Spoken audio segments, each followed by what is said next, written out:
Hey, good afternoon, you guys. It's Crystal Jordan. I know it's been about a week since I made a video, but I am back. And Happy New Year. I didn't get a chance to tell you guys Happy New Year, so Happy New Year. Welcome to 2019. Today, I am going to be talking about, I guess you could say, a mixture of things. You know, I've been talking about celibacy. I've been talking about my sex addiction recently. I posted a video. If you haven't seen it, I'm going to go ahead and post a card and a link to the video below about the fact that I am a celibate sex addict. So if you have not watched that video, you may want to go back and watch this video because it's going to make a lot more sense. They kind of go together. So today I am talking about celibacy, sex stores, sex addiction, and sex toys. I know you're like, what? But it's all going to make sense in a minute, I promise. Okay, so as you guys know, I have been celibate for 3 years now. Woo, woo. Like November 2nd made 3 years. And so, but as I explained in my last video, I also have battled with sex addiction for years.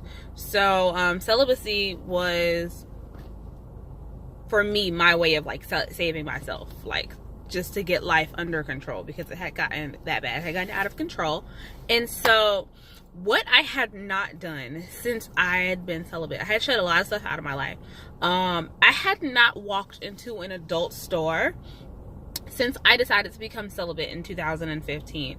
And so last month, I, went out with some friends and, we had a good time. We went to an event and we went to a bar. We had a few drinks, and while we were talking, I don't even know how we got on the subject, but somehow sex toys came up, and the fact that one of us had never used one before. And I was, of course, the one that was like, oh my gosh, are you serious? Never, ever. She's like, yeah, I want to try, but I don't know what to get. So back in the day, I was always the friend who used to like pimp out everybody's sex lives. And so I thoroughly enjoyed like taking people to adult stores. Like, girl, what you need? Let me help y'all get y'all life together. I'm gonna get you this. Oh, you want to do that? You get this and you get that. And so when I became celibate, I shut everything down because it was a trigger for me. So I wasn't able to do that. And I teeter-tottered on like taking her, even though I really wanted to, help her out. But I was like, I don't know if I can handle it. It could be a trigger. It could set me back. And then I was like, no, you know what, Crystal? I think you may be in a place now where you can do this. So I made the decision to go. We went to an adult store, and it was the first time I had been in the store in, I kid you not, 3 years. And I am so proud of myself, y'all. Like, y'all don't understand. I walked in that store and was like, okay. There were some triggers here or there. I will not lie. There were some triggers, but I made it out alive. And honestly, I'm glad I went. So it put a lot of things in perspective for me because, as you guys know, after a while of being celibate, I had decided to stop masturbating and everything because it was just making life harder for me, and it was a trigger. I personally, that decision to everybody. Everybody's like, are you supposed to masturbate when you're celibate? That's a whole other video. I'll do that. But my personal opinion is that is your business. I'm not one to sit here and condemn people and be like, oh no, you can't do that. You're celibate. Absolutely not. Shame on you. But I'm also not one to like promote it either. Like, do you, boo? That's between you and Jesus. Ain't got nothing to do with me. So I went in the store, and of course, temptation was there because there's like all these, all these toys and all this stuff basically opened me back up to the world of sex that I have not been a part of for 3 years. And, but in the same moment, at the same time, I was just like, I don't need it. Now, I ain't gonna lie. I was in there picking and choosing like, y'all, I'm gonna let y'all know now, this is what I want when I get married. Get this, get that, get this, get that. Like, bring it to the bachelorette party. But as a I need it right now thing, I was just like, the thought was there. It was definitely there. Actually, I ain't gonna lie to y'all. I bought one. I bought a whole new toy. And then I got home and was like, I can't do it. And I threw it away. So it went to waste. It was only $10. So I threw it away. But yeah, like I sat there, I looked at it for like 3 days. And on day 3, I was just like, it's not gonna happen. So I threw it away. And I'm proud of myself for doing that. Because old me would have been like, I want the store. I'm buying the store right now. Alright, you guys, sorry I'm back. My phone, apparently memory is full, and I had to like go and delete some videos because, well, video cut off in the middle of me recording. I didn't realize we didn't have that much time. But I'm back. So I guess I'm gonna have to hurry up and get to the point. So, heck, I don't even remember what I was saying. So I remember we went in the store, and, you know, like I said, I got the toy, and I was just kind of like, But while in the store, I discovered some things. Okay, so one, I discovered I could tolerate a lot more than I thought I could. You know, I put myself back in the boundary box after my little mishap while I was in that relationship. Because I ain't gonna lie, I scared the crap out of myself. I was just like, oh my gosh, I thought I could handle all this stuff, and it turns out I couldn't, and my self-control is not where I thought it was. And so I like freaked myself out a little bit, and I went back to this super, super extreme boundary box where I was just like, nothing exists, men don't exist. I'm going back in the box of celibacy, which is what I promised myself I would not do. So at the beginning of celibacy, that's what I was doing to myself, because that is what I saw everybody else doing. All people I were following on social media, and it was like they had basically shut their lives down. They were doing things, they were having fun, but it was just like when it came to certain aspects of life, it didn't exist. And I don't like that is being promoted in the like world of celibacy, that like when you're celibate, that like life, like there's this box that you're in, and so before you get married, like sex is non-existent, men don't exist, you know, like people aren't like this, the whole idea that that's how things work, because they don't. You are human, you have flesh, and you are going to be exposed to things on a daily basis. It's just a matter of how you handle it and how you address it. And so I'm proud of myself for going to the store, because it pulled me back out of that box that I did not need to be in.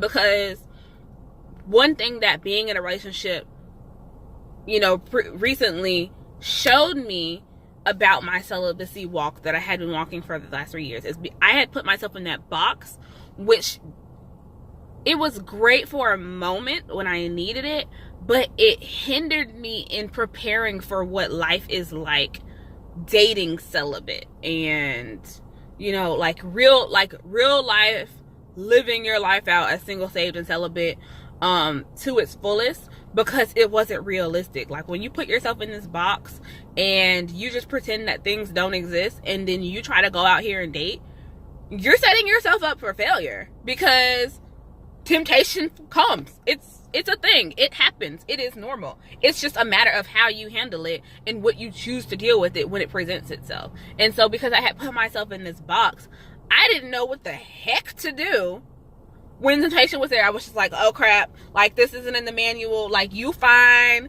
and you kind of chocolate and you standing there and you ain't really got that many clothes on, and I'm just like, they ain't preparing me for this moment. And so I went in the store. You know, we were actually about in there for an hour. Like we was in there picking up stuff. I had the opportunity to go back to doing something that I realized that I really liked, and I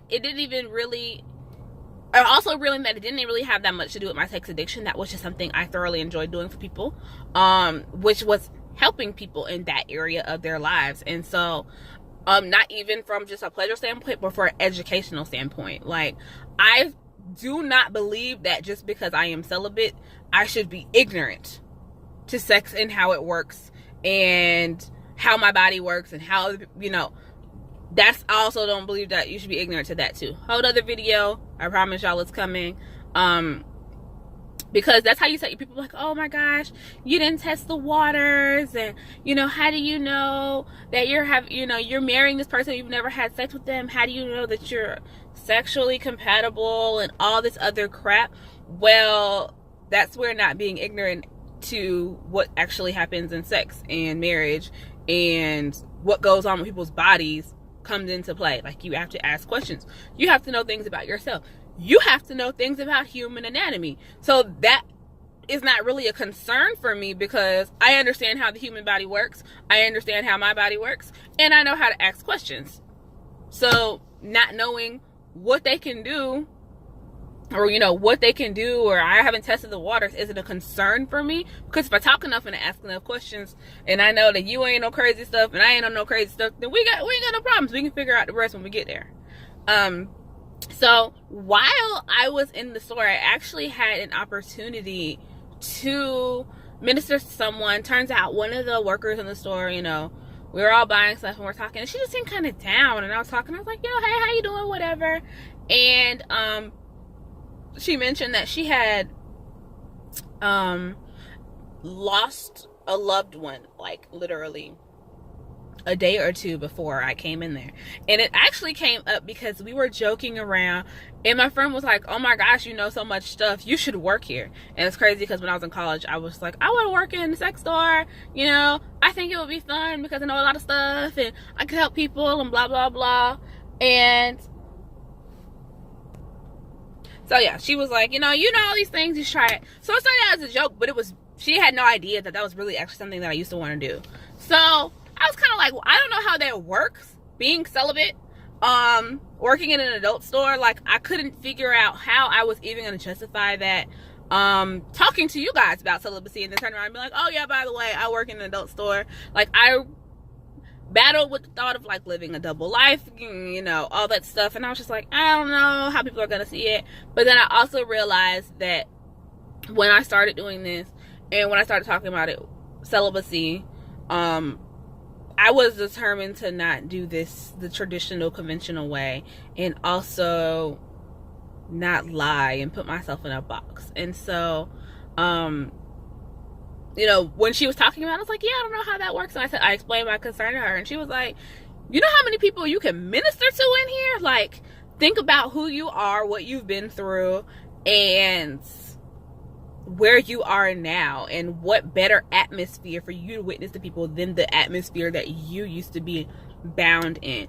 And then also, I had to come to the realization that like, people who have sex addictions and people who are doing all kind of stuff are not just the only people who walk into adult stores. Like, you have everyday married couples who walk into adult stores who don't know what the heck they're doing with their sex lives, or are trying to find something new to spice up their lives or whatever. And those are the people that I've also wanted to talk to and help, like I said, I like to help people with that. And so it would give me the opportunity to be around those type of people. So I entertained the idea and asked the lady for an application. And I was like, how do you like working here? And she's like, oh, it's great. Management sucks though. And so I asked her why. And that's when she explained to me what was going on, with her family situation, and the fact that they weren't considerate of it, and she had to work and all these things. And so it gave me the opportunity to, talk to her, pray with her, minister to her, and just realize that God can use me in any situation. So my experience going back into an adult store for the first time in 3 years was absolutely awesome, you guys. And I say I made it out, like, I came out of there like, woo! I made it, because I ain't gonna lie to y'all, the other person who worked there, he was trying to sleep with me. He followed me around the store. He was like, oh yeah, the devil creeps in because they start saying things that don't nobody know about you, and he start pointing out things that like, oh, the stuff that you've been wanting to try for years and you never got to do or whatever. Oh yeah, I got this at home and I got that and da da da. You should come and da da da. And I was just like, no. Like, he kept trying to get with all of us. I'm just like, no, we're good. We're just here. I'm straight. And so, it was a great experience, y'all. So I don't even remember what the point of this video was, but I just wanted to come in here and tell y'all how great my experience going to the sex store was. And I guess if you're celibate or struggling with, I'm not saying if you're struggling with sex addiction, walk into a store, especially if you don't know that you're in a place to be able to do that, don't do it. If you're celibate, don't feel like you have to remain in a box. I'm not saying run around the sex stores and buy stuff and all the things. Know your limits, but don't feel like you can't walk into certain atmospheres, or you'll be condemned for walking into certain atmospheres just because you've chosen a life of celibacy until marriage, or in general, because you never know whose life you can touch. You never know what God has set up for you to do, and you never know if it was your assignment or your purpose to walk into that place. So you can be used anywhere.